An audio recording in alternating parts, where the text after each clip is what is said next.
विद्यार्थी मित्रांनो नमस्कार. मी आपणा सर्वांचे आजच्या या व्हिडिओमध्ये मनपूर्वक स्वागत करतो.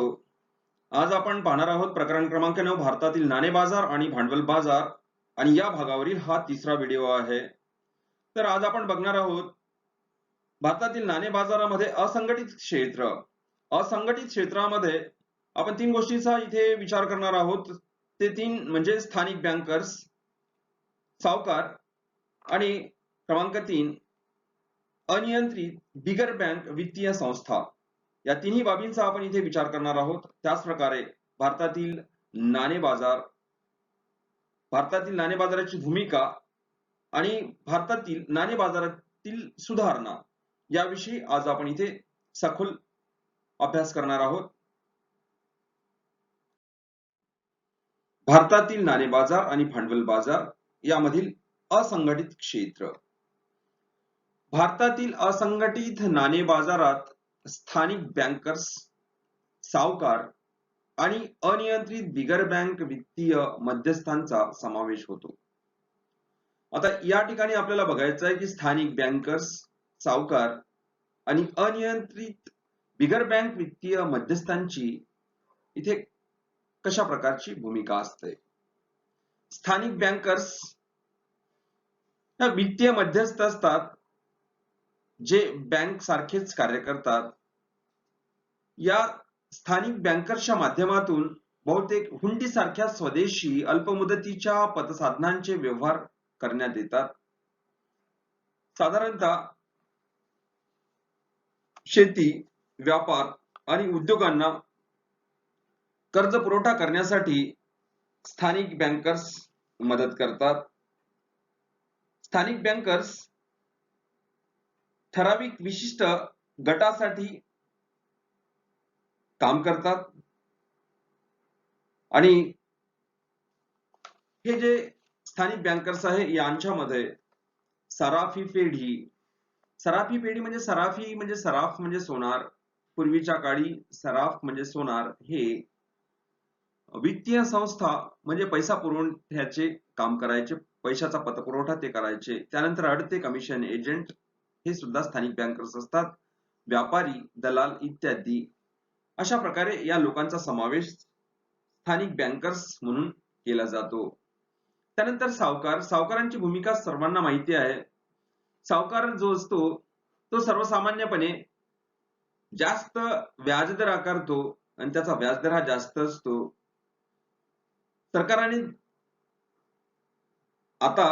सरकारने सावकारांवरती अनेक प्रकारची बंधनं आणलेली आहेत. त्यामध्ये त्यांना सावकारी पट्टा म्हणजे त्यांचं लायसन्स जे आहे, परवाना त्यांना तो पाहिजे, तरच ते सावकारी करू शकतात. सावकारांनी दिलेली कर्जे बहुतेक अनुत्पादक हेतूसाठी असतात, जसे की शेतमजूर, सीमांत आणि अल्प भूधारक शेतकरी, कामगार, छोटे व्यापारी इत्यादी घटक सावकारांकडून कर्ज घेतात.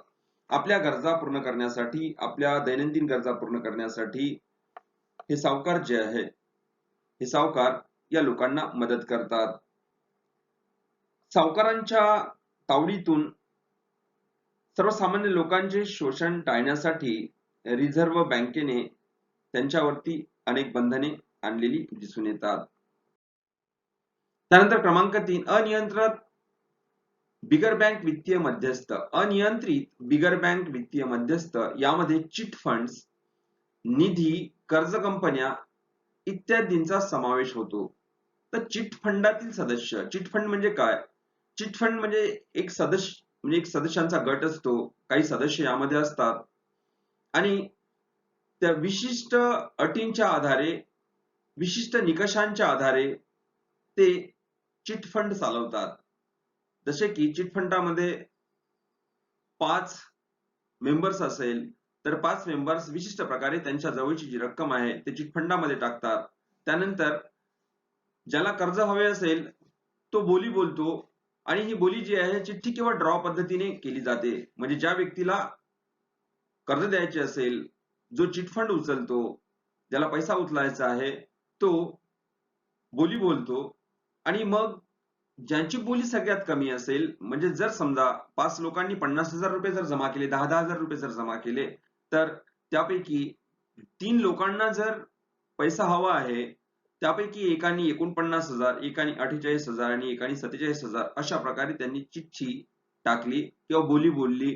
तर ज्यांचे पैसे कमी आहे, ज्यांनी कमी पैशाची मागणी केलेली आहे, म्हणजे 47,000 ही कमी पैशाची मागणी आहे, तर त्याला चिटफंडाच्या नियमानुसार, त्यांच्या निकषानुसार त्याला कर्ज रूपाने ती रक्कम जी आहे ती मिळते.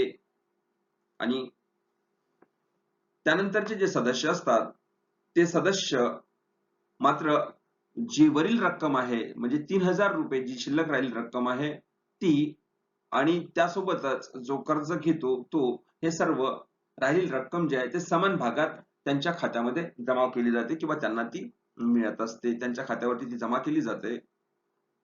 अशा प्रकारे चिटफंड चालवला जातो. त्यानंतर निधी हा जो दुसरा घटक आहे, अनियंत्रित बिगर बँक वित्तीय मध्यस्थ म्हणून निधी हा एक पारंपरिक लाभदायक प्रकार आहे.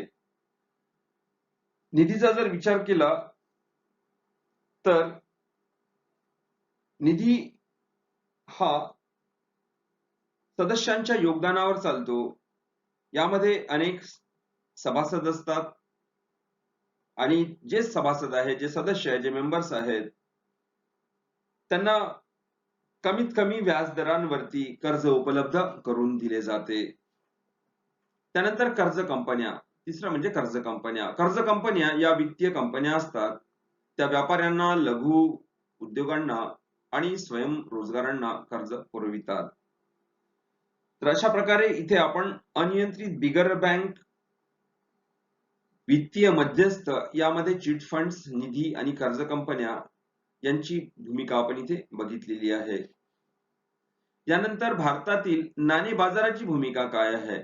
तर भारतातील नाणे बाजाराची जी भूमिका आहे त्यांच्या पैलूवरती आपण प्रकाश टाकूया. कर्जदाराची अल्प मुदतीची गरज.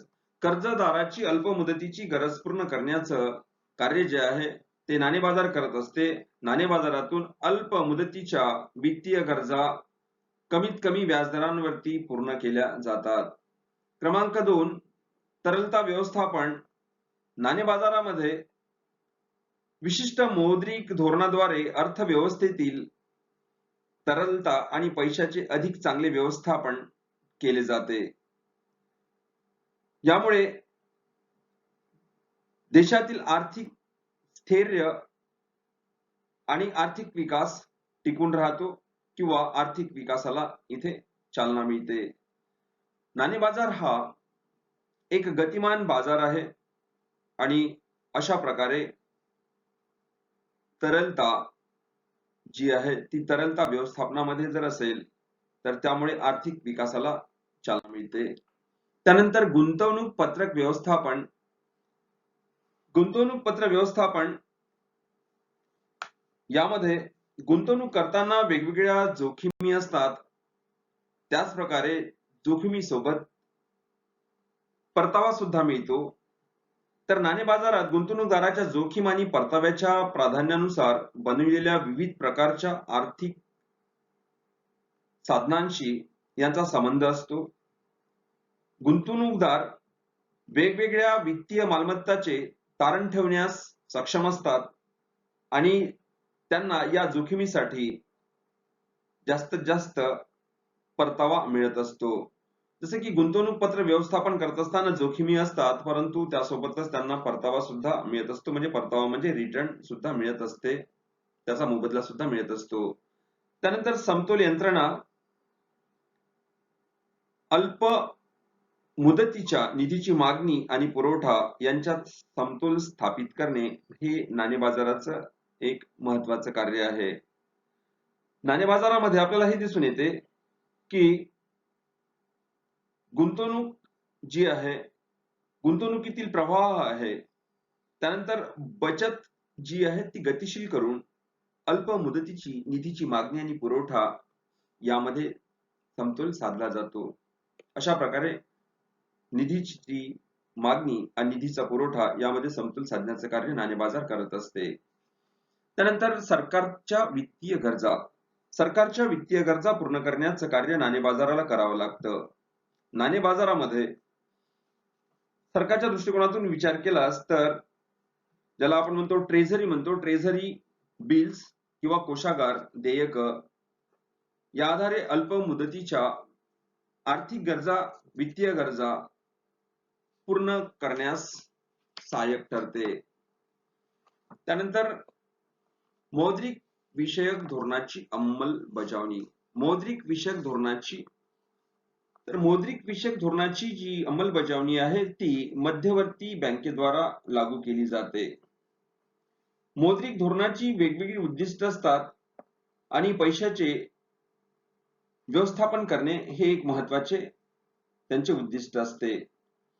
निरनिराळ्या क्षेत्रातील गरजा पूर्ण करण्यासाठी तसेच आर्थिक विकासाची गती वाढवण्यासाठी हे मौद्रिक धोरण जे आहे ते अतिशय गरजेचे आहे. अर्थव्यवस्थेत अनेक प्रकारचे बदल आपल्याला दिसून येतात आणि नाणे बाजारामुळे मध्यवर्ती बँकेला योग्य व्याजदर धोरण विकसित करण्यास मौद्रिक विषयक धोरणामुळे मदत होते. अशा प्रकारे मौद्रिक विषयक धोरणाची अंमलबजावणी मध्यवर्ती बँकेद्वारे केली जाते. क्रमांक 7 रोख रकमेचा काटकसरीने वापर. नाणे बाजाराचा संबंध प्रत्यक्ष पैशाशी नसून साधारणतः तो निकटचा पैसा म्हणजेच जवळच्या पैशाशी असतो. विविध वित्तीय साधने जी असतात ती निकटच्या पैशाशी संबंधित असतात. त्यामुळे रोख रकमेचा वापर जो आहे तो नाणे बाजारामध्ये अतिशय काटकसरीने केला जातो. क्रमांक 8 वाणिज्य उद्योग आणि व्यापार वृद्धी. वाणिज्य उद्योग आणि व्यापार वृद्धीसाठी नाणे बाजाराची महत्त्वाची भूमिका आहे.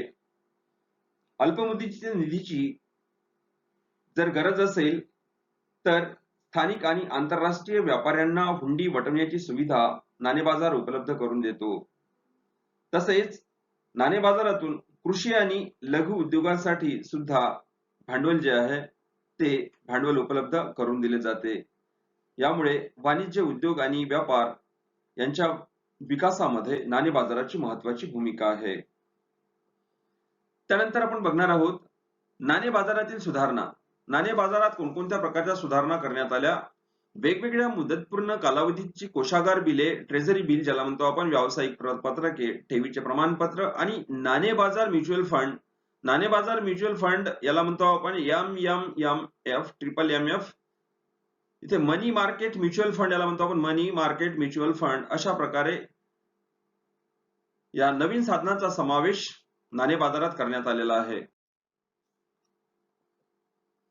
त्यानंतर तरलता समायोजन, लिक्विडिटी ऍडजस्टमेंट फॅसिलिटी याला म्हणतो आपण. लिक्विडिटी ऍडजस्टमेंट फॅसिलिटी, ऍडजस्टमेंट म्हणजे समायोजन, तरलता समायोजन जे आहे ते त्या अंतर्गत रिझर्व्ह बँक रेपो दर आणि रिव्हर्स रेपो दर यांचा समावेश करण्यात आला. आता रिव्हर्स रेपो दर आणि रेपो दर म्हणजे काय, तर रेपो दर म्हणजे ज्या दराला व्यापारी बँका मध्यवर्ती बँकेकडून अल्प कालावधीसाठी कर्ज घेतात. आता इथे मध्यवर्ती बँकेकडून म्हणजे RBI, रिझर्व्ह बँक ऑफ इंडियाकडून जे कर्ज घेतात त्याला रेपो दर असं म्हटलं जाते. म्हणजे व्यापारी बँका मध्यवर्ती बँकेकडून किंवा RBI कडून हे जे अल्प कालावधीसाठी जे कर्ज घेतात त्याला रेपो दर असं म्हणतात. तर रिव्हर्स रेपो दर म्हणजे ज्या व्याजदराला देशाची मध्यवर्ती बँक इतर बँकांकडून म्हणजे इतर बँकांकडून, व्यापारी बँकांकडून अल्प काळासाठी कर्जाऊ निधी घेते त्या व्याजदराला रिव्हर्स रेपो दर असं म्हटलं जाते. तर यामध्ये रेपो दर आणि रिव्हर्स रेपो दरचा समावेश करण्यात आला. त्यानंतर व्याजदर मुख्यत्वे बाजार शक्तींनी निर्धारित केले जावेत. ज्या बाजारातील जे फोर्सेस असतात, मार्केट फोर्सेस ज्याला म्हणतो आपण, बाजार शक्तींच्या द्वारे हे व्याजदर जे आहे ते निर्धारित केले जावेत. अशा प्रकारची सुधारणा इथे करण्यात आली.